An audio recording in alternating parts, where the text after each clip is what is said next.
ان کے ہاں میں ہاں ملائی اور اس ریفرینڈم کا جواب ہاں میں دیا کہ وہ اسلامی قوانین کے مطابق جو ہے وہ عمل پیرا ہیں اور پاکستان کے قوانین کو اسلامک قوانین میں ڈھال رہے ہیں، اور اس کے ساتھ جو ہے وہ ایک غیر جماعتی الیکشن ہونا چاہیے۔ اس کے بعد پھر آہستہ آہستہ ہم نے یہ دیکھا کہ جو غیر جماعتی انتخابات تھے وہ کروائے گئے، صدر مملکت ضیاء الحق صاحب کو موقع ملا اور انہوں نے پھر جو انتخابات کرائے اس میں بیسکلی محمد خان جنیجو کی حکومت آئی۔ لیکن یہ جو عمل تھا ضیاء الحق صاحب کا، جب بھی کوئی ڈکٹیٹر آتا ہے تو وہ اپنے آپ یہ کہہ سکتے ہیں آمریت کے جواز تراشنے کے لیے یا تو مورل کسی اتھارٹی کی جانب جاتا ہے یا پھر کوئی قانونی اقدامات ایسے اٹھائے جاتے ہیں، سیاسی اقدامات ایسے اٹھائے جاتے ہیں جن کے ذریعے وہ اپنے آپ کو ویلیڈیٹ کرتا ہے۔ بظاہر سیاسی اقدامات یا سیاسی جو کھیل ہے یہ زیب دیتا ہے سیاستدانوں کو، لیکن جب بھی ڈکٹیٹر نے اس کی آغاز کیا ہے، اس کا آپ یہ کہہ سکتے ہیں آگے لے کے چلا ہے، تو ہوا یہ ہے کہ جو کارکنان ہیں وہ سامنے آئے ہیں، انہوں نے نعرے بازی کی ہے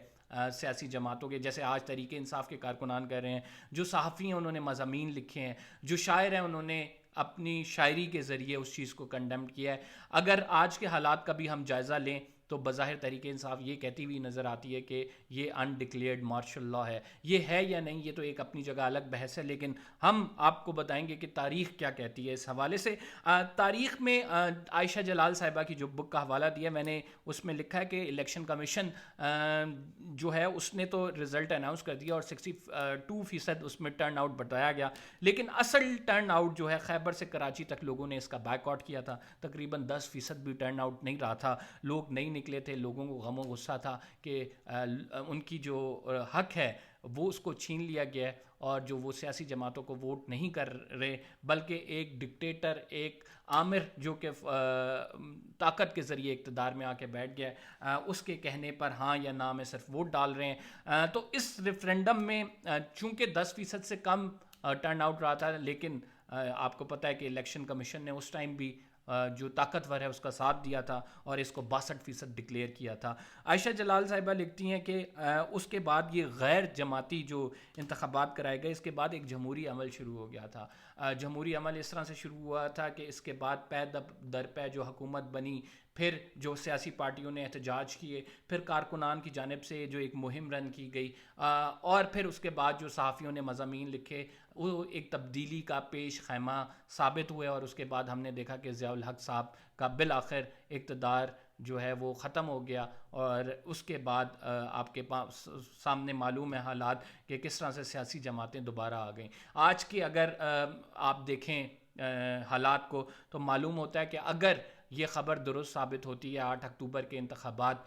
جو کہ الیکشن کمیشن کہہ رہا ہے وہ کرا لیے جاتے ہیں، تو اس کے بعد ایک جمہوری عمل باقاعدہ طور پہ پاکستان میں اس کا آغاز ہو جائے گا۔ اس میں چاہے تحریک انصاف مائنس عمران خان کے ساتھ ہی کیوں نہ ہو، لیکن تحریک انصاف کے ورکرز یہ جانتے ہیں، تحریک انصاف آپ کو احتجاج کرتی بھی نظر آئے گی، تحریک انصاف آپ کو اگر دھاندلی کی گئی اس کا رونا روتی بھی نظر آئے گی، اور پھر تحریک انصاف آپ کو دوبارہ سے سڑکوں پر بھی نظر آ سکتی ہے، کیونکہ انتخابات کے بعد حالات تبدیل ہوں گے، ایک جمہوری عمل کا آغاز ہوگا، اور پھر ایک سپیس کریٹ ہوگی، جس سپیس کو کریٹ ہونے کے بعد جو حالات بنیں گے اس میں آپ یہ کہہ سکتے ہیں کہ دوبارہ واپسی بھی ہو سکتی ہے۔ ہم نے دیکھا کہ نواز شریف صاحب کو ایلیمنیٹ کرنے کی کوشش کی گئی، 2017-18 کی بات کریں تو یہی حالات تھے جب نواز شریف صاحب بالکل ان کو آپ یہ کہہ سکتے ہیں کہ ہم جب رپورٹ کر رہے تھے تو لگ رہا تھا کہ یہ بالکل اقتدار سے گئے، اب یہ نہیں واپس آ سکیں گے، لیکن اس کے بعد نواز شریف صاحب آج لندن میں بیٹھ کے تمام جو ہے وہ حکومت کریں، لیکن انفارچونیٹلی وہ بھی تاریخ سے کچھ سیکھے نہیں ہیں، انہوں نے بھی وہی کچھ کیا جس طرح سے ان کے ساتھ پہلے بھی ہوتا رہا ہے، اور جس طرح سے آج کیونکہ عمران خان صاحب بھی یہ بات کرتے نظر آ رہے ہیں کہ